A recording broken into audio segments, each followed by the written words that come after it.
Folle Journée en région, c'est un émerveillement. On prouve d'une certaine façon que la musique classique est accessible à tous. C'est un beau festival qui accueille des ensembles de réputation internationale et qui permettent donc au public de découvrir des artistes qu'il n'aurait pas forcément l'occasion de rencontrer. La Folle Journée en région est née d'une décision du président de la région et du directeur des affaires culturelles. Ils m'ont demandé si je pouvais élargir la Folle Journée de Nantes en région des Pays de Loire. Et dès la première année, nous avons sélectionné 4 villes. Le projet est né et a eu un succès immédiat.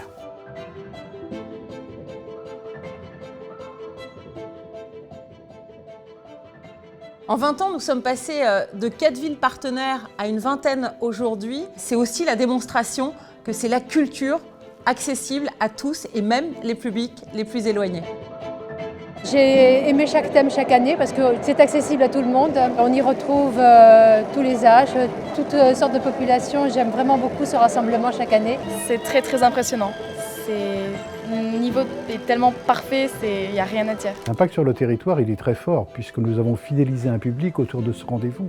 C'est un peu un miracle qui se produit chaque année dans la région des Pays de Loire. La région organise cet événement parce que la culture, je veux qu'elle soit accessible à tous. La culture, c'est aussi quelque chose, surtout dans le contexte actuel, qui apaise, qui fédère, qui permet aussi une harmonie. Et je veux vraiment que l'ensemble de la culture puisse inonder l'ensemble de nos territoires. Et puis les grands compositeurs rendent la vie plus belle, plus douce.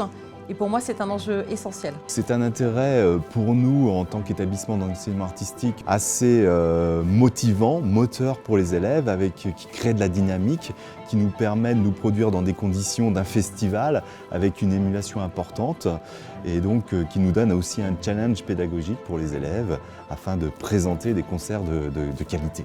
Ce partenariat nous permettait de faire une proposition très complémentaire au public dans le domaine de la musique et une proposition d'une qualité exceptionnelle. Cette volonté, elle s'est pérennisée puisque nous allons célébrer la 20e année, cette année, de ce partenariat. Sur l'année 2023, moi j'ai souhaité que les Folles Journées soient encore plus près du public. Et cette année, nous aurons notamment des concerts itinérants dans une quinzaine de villes rurales dans la région des Pays de la Loire. Et puis également des concerts dans les gares et dans les TER, à La Roche-sur-Yon, à Angers, Le Mans. Sur l'ensemble de la région. Je veux vraiment, encore une fois, une culture proche de l'ensemble des Ligériens. On vibre avec les gens, avec la musique, on est avec eux, donc c'est vraiment bon. Je pense que le concept est au top.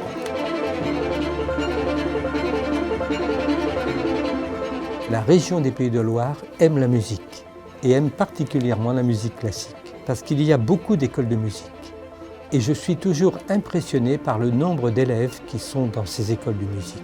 Je vais vous citer quelques chiffres. La Roche-sur-Yon, vous avez presque 1400 élèves. À Cholet, vous avez 1600 élèves.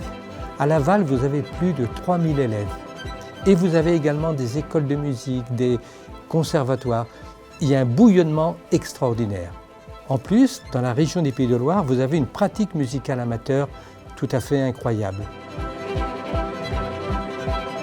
J'ai bien aimé les instruments. Ah, c'était vraiment génial. Je suis toujours émerveillé par la qualité du public, par la concentration du public, par le sourire des enfants qui sortent des salles de concert. Et là, c'est une réussite, je pense, tout à fait extraordinaire. 20 ans, c'est l'âge où tout est possible. Bien évidemment, la région souhaite renforcer notre partenariat avec René Martin. Mais dans les 20 prochaines années, je veux aller encore plus loin, qu'on soit innovant, qu'on casse les codes.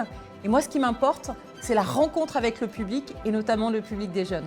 Si j'avais un souhait à émettre pour les prochaines années, ce serait un festival qui perdure, qui dure dans le temps, qui garde son dynamisme et son enthousiasme. Il y a cette envie de continuer à créer ensemble, à inviter ensemble pour le plaisir du plus grand nombre. Dans les prochaines années, il faut garder cette même philosophie, il faut s'ouvrir à des nouveaux publics, à des nouveaux styles de musique.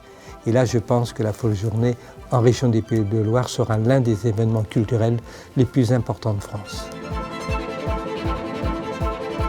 C'est vraiment une manifestation qui s'ouvre sur un large public, surtout avec les tarifs des spectacles, quoi. En plus, les prix sont vraiment pas chers, donc je pense que ça permet vraiment à un grand public de pouvoir voir un peu ce que c'est. Bien, ça permet de découvrir différents types de musique, différents horizons. Ça rend heureux. Le public participe beaucoup plus qu'il n'en est conscient. C'est très, très mystérieux.